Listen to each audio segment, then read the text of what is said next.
ఓయ్ రేగు, నాన్న లేగు, ఏడైందిరా, నువ్వు ఎక్కడికో వెళ్ళాలి అని అమ్మ ముద్దుగా లేపేటప్పటి రోజు నుంచి, హలో రేగు నీకు ఆఫీస్ టైం అవుతుంది అని నీ వైఫ్ లేచేటప్పటి నుంచి, ఆ సందర్భాల నుంచి టైం చూసుకొని అప్పుడు చాలా పని ఉంది అని తెల్లవారుజాము 4ంటికి లేచేంత వరకు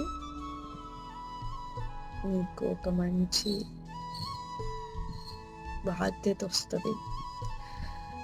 రాత్రంతా పని చేసి వచ్చా, ఇప్పుడు మళ్ళీ నీ వర్క్ చేయాలా అని నువ్వు ఫీల్ అయ్యే లోపు నీ రెస్పాన్సిబిలిటీ నీ వాకిట్లో ఉంటుంది.